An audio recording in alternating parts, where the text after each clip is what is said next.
Assalamualaikum warahmatullahi wabarakatuh. Perkenalkan, nama saya Siti Hajar Somar. Saya dari Prodi 1 Keperawatan. Saya akan menjelaskan tentang keselamatan pasien atau pasien safety. Untuk itu langsung saja kita simak video dari penjelasan berikut ini. Pasien safety. Pasien safety menurut Supati tahun 2005, pasien safety adalah bebas dari cedera aksidental atau menghindari cedera pada pasien akibat perawatan medis dan kesalahan pengobatan. Sedangkan secara luas, keselamatan pasien itu sendiri adalah suatu sistem di mana rumah sakit membuat asuhan pasien lebih aman, mencegah terjadinya cedera yang disebabkan oleh kesalahan akibat melaksanakan suatu tindakan atau tidak mengambil tindakan yang seharusnya diambil. Sedangkan pasien safety di rumah sakit adalah suatu sistem di mana rumah sakit membuat asuhan pasien lebih aman. Dari penjelasan yang tadi saya jelaskan dapat disimpulkan bahwa keselamatan pasien di rumah sakit itu sangat penting. Oleh karena itu, tenaga medis baik perawat maupun bidan dan dokter sangat perlu berhati-hati dalam melakukan sesuatu tindakan agar tidak terjadi cedera-cedera lainnya pada klien. Berikutnya tujuan sistem pasien safety. Tujuan pasien safety ada 5, yaitu 1. Terciptanya budaya keselamatan pasien di rumah sakit. 2. Meningkatnya akuntabilitas rumah sakit terhadap pasien dan masyarakat. 3. Menurunnya kejadian tidak diduga di rumah sakit. 4. Terlaksananya program pencegahan sehingga tidak terjadinya penanggulangan kejadian tidak terduga.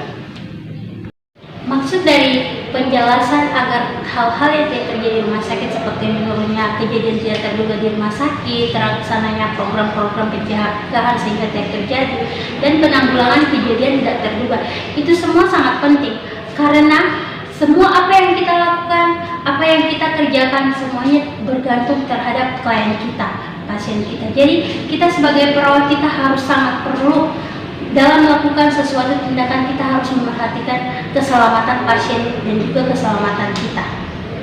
Berikutnya keselamatan pasien rumah sakit. Insiden keselamatan pasien yang selanjutnya adalah setiap kejadian yang tidak disengaja dan kondisi yang mengakibatkan atau berpotensi mengakibatkan cedera yang dapat dicegah pada pasien terdiri dari 4. 1. Kejadian nyaris cedera adalah terjadinya insiden yang belum sampai terpapar ke pasien. 2. Kejadian tidak cedera adalah insiden yang sudah terpapar ke pasien tetapi tidak timbul cedera yang serius. 3. Kondisi potensial cedera adalah kondisi yang sangat berpotensi untuk menimbulkan cedera tetapi belum terjadi insiden yang berbahaya. 4. Kejadian sentimental atau suatu kejadian tidak diduga yang mengakibatkan kematian atau cedera yang serius terhadap pasien.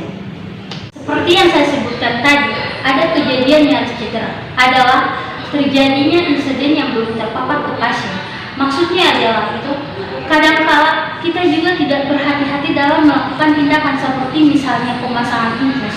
Sebelum kita melakukan pemasangan infus, kadang kayak akibat dari keterhatian kita, misalnya jarum infus sampai mengenai kulit pasien. Itu adalah hal-hal kecil yang dapat nanti membahayakan pasien. Jadi kita harus mesti berhati-hati. Yang berikutnya yaitu kondisi yang sangat berpotensi untuk menimbulkan cedera tetapi belum terjadi cedera. Ya, misalkan dalam proses pemindahan pasien dari tempat tidurnya ke kursi roda. Nah, di situ kita harus sangat berhati-hati ekstra. Jadi dalam proses pemindahan pasien dari tempat tidur ke kursi rodanya itu dia tidak sampai jatuh yang akan menyebabkan cedera yang serius. Berikutnya sasaran keselamatan pasien. Ada 6 sasaran keselamatan pasien, yaitu 1. Ketepatan identifikasi pasien. 2. Peningkatan komunikasi yang efektif. 3. Peningkatan keamanan obat yang perlu diwaspadai. 4. Kepastian tepat lokasi, tepat prosedur, tepat pasien, dan tepat operasi. 5. Pengurangan risiko infeksi terkait pelayanan kesehatan. 6. Pengurangan risiko pasien jatuh. Dari penjelasan saya tadi, yang 6 sasaran tepat pasien safety itu misalnya contoh 1, ketetapan identifikasi pasien. Jadi kita sebagai perawat yang bertugas pada suatu ruangan intersek di rumah sakit, kita harus memperhatikan betul-betul identifikasi pasien kita. agar kita tidak salah penanganan, salah pemberian obat, dan lain-lainnya. Yang kedua, peningkatan komunikasi terapeutik. Ya, kita harus meningkatkan komunikasi kita sebagai seorang perawat terhadap klien kita. Maksud di sini yaitu kita harus lebih belajar dalam bersikap, dalam berbicara terhadap klien kita agar pasien kita tidak merasa tersinggung atas apa yang kita sampaikan. Yang ketiga yaitu peningkatan keamanan obat yang perlu diwaspadai. Ya, peningkatan obat ini sama seperti dengan ketepatan identifikasi pasien, di mana kita harus betul-betul tahu pasien ini yang akan diberikan obat ini, pasien ini yang tidak boleh berikan obat ini. Jadi kita tidak salah dalam pemberian obat terhadap klien kita. Yang keempat, kepastian tepat lokasi, tepat prosedur, dan tepat pasien operasi. Ya, jadi kita harus membedakan pasien yang mana yang baru selesai dioperasi dan pasien yang belum dioperasi. Jadi dalam kita memberikan pelayanan kesehatan, kita lebih berhati-hati terhadap pasien yang setelah operasi karena dia masih rentan terhadap cedera. Yang berikutnya itu pengurangan risiko infeksi terkait pelayanan kesehatan.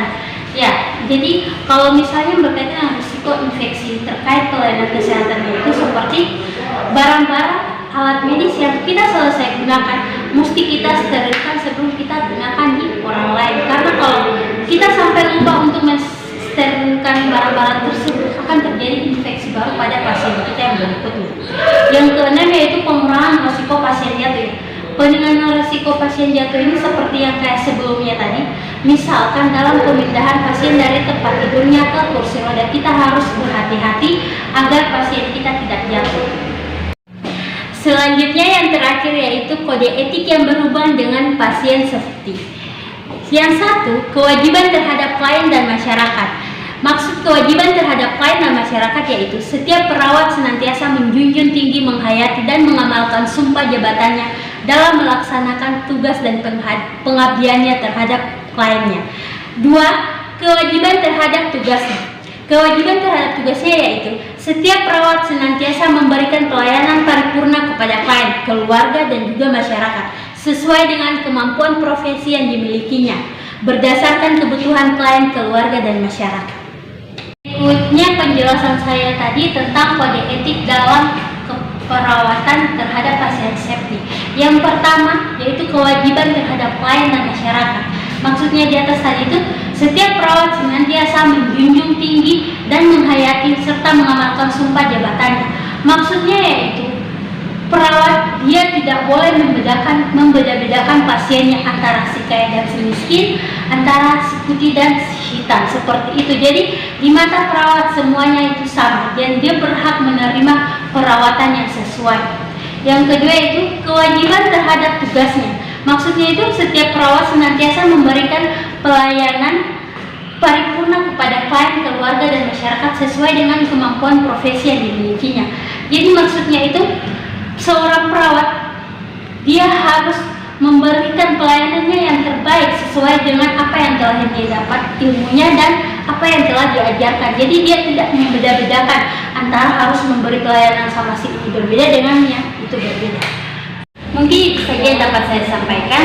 Kurang dan lebihnya mohon dimaafkan. Wabillahi wa taufiq wal hidayah. Wassalamualaikum warahmatullahi wabarakatuh.